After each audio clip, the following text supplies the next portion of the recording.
Assalamualaikum warahmatullahi wabarakatuh. Perkenalkan, nama saya Nilan Dwi Septiani, NPM 2013-05-3019, dari kelas 4E, Program Studi Pendidikan Guru Sekolah Dasar, Fakultas Keguruan dan Ilmu Pendidikan Universitas Lampung. Nah, di sini saya akan menjelaskan pembahasan dari paper yang berjudul Strategi Pembelajaran Kreatif dalam Pendidikan Inklusi di Sekolah Dasar. Pendidikan inklusi dimaknai sebagai satu sistem pendidikan yang dimaksudkan untuk mewujudkan konsep pendidikan untuk semua. Berdasarkan Permendiknas nomor 70 tahun 2009, pendidikan inklusi diartikan sebagai sistem penyelenggaraan pendidikan kepada peserta didik yang memiliki kelainan dan potensi kecerdasan atau bakat istimewa. Pendidikan inklusi selaku proses mengkombinasikan seluruh peserta didik di kelas. Mengenai ini tercantum kepada partisipan didik yang memiliki kekurangan secara raga serta emosi. Sebagian peserta didik yang belajar di kelas pembelajaran inklusi wajib menyesuaikan diri dengan struktur ruangan kelas. Nah, untuk itu kan pastinya memerlukan strategi inklusi semacam mengubah struktur raga dalam kelas. Sehingga nanti peserta didik itu memperoleh kemudahan bila memiliki kekurangan secara raga. Di samping itu, dibutuhkan pengaturan tempat duduk bagi peserta didik yang memiliki kekurangan dalam rungu, serta penyusunan waktu belajar dalam kelas terhadap peserta didik yang kekurangan dalam energi tangkap serta kelakuan, sehingga mereka bisa belajar lebih aman dalam kelas.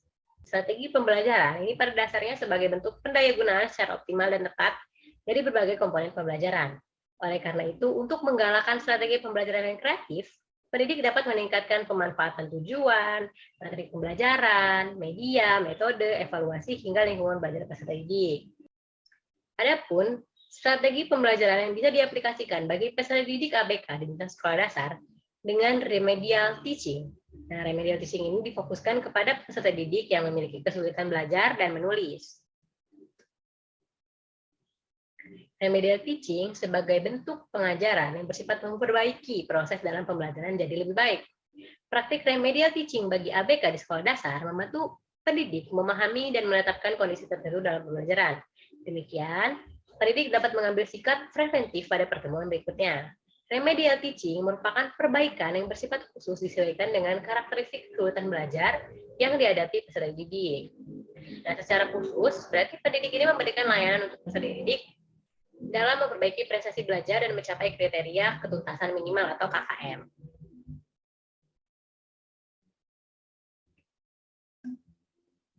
Kemudian pada kondisi yang berbeda, strategi pembelajaran kreatif bisa digunakan untuk ABK dengan gangguan pendengar atau tunarungu, yaitu strategi deduktif, induktif, heuristik, ekspositori, klasikal maupun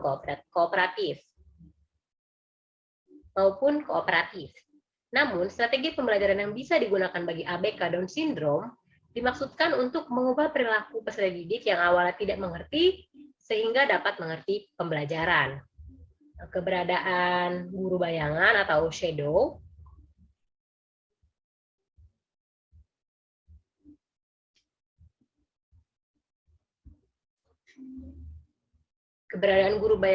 guru shadow dapat memberikan pola gambar yang nantinya dihubungkan oleh peserta didik. Dalam kerangka pendidikan inklusi, kreativitas pembelajaran dilakukan oleh guru sangat tergantung dengan keberadaan ABK di kelas.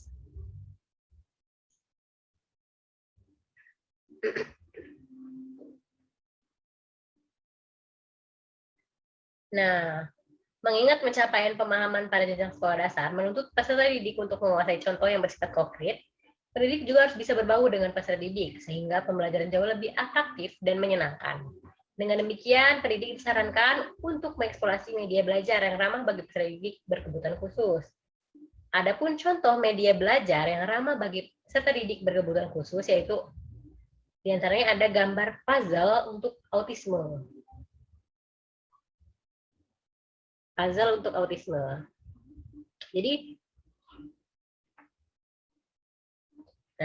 Jadi penggunaan media pembelajaran puzzle ini ditunjukkan untuk melatih logika peserta didik.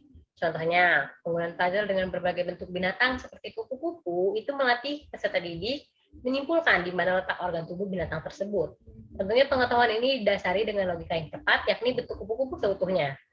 Satu perihal terutama buat ditumbuh kembangkan dalam diri anak merupakan keahlian kognitif. Keahlian ini terpaut dengan keahlian seorang anak dalam membongkar permasalahan serta mencari pemecahan. Dalam pengenalan dini, permainan puzzle bagi peserta didik sebagai upaya buat memasang atau menyusun puzzle tersebut tanpa terdapat petunjuk. Lewat contoh serta arahan, mereka telah bisa meningkatkan aspek kognitif dengan melakukan game tersebut cocok dengan wujud, warna, serta tata posisinya. Di saat bermain, peserta didik diharapkan mampu memahami dimensi, warna, dan wujud yang berbeda pada tiap bagian dari objek puzzle tersebut. Anak hendak terus belajar buat meletakkan bagian-bagiannya secara harmonis serta bersama-sama, yang pasti secara alamiah hendak mengasah keahlian kognitif mereka. Game ini pula hendak sangat menolong melatih peserta didik memahami dasar objek, tergantung hafalan peserta berhitung yang sangat berarti untuk perkembangannya. Jadi selain puzzle, di sini puzzle. Nah, jadi puzzle yang dapat digunakan itu berbagai macam.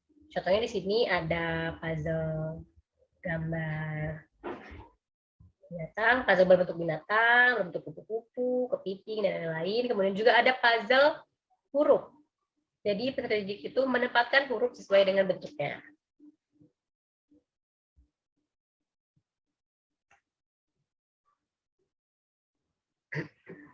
Nah, pemanfaatan media pembelajaran yang ramah bagi peserta didik ABK ialah bukti bagaimana pendidik sangat memahami prinsip strategi pembelajaran yang kreatif. Strategi pembelajaran yang tepat tidak hanya untuk meningkatkan motivasi peserta didik, tetapi juga sigap terhadap kondisi di kelas. Pembelajaran kreatif adalah pembelajaran yang mewadahi pikiran, gagasan, dan kreativitas peserta didik. Baik, sekian penjelasan dari saya mengenai strategi pembelajaran kreatif dalam pendidikan inklusi di sekolah dasar. Kurang lebihnya saya mohon maaf. Terima kasih. Wassalamualaikum warahmatullahi wabarakatuh.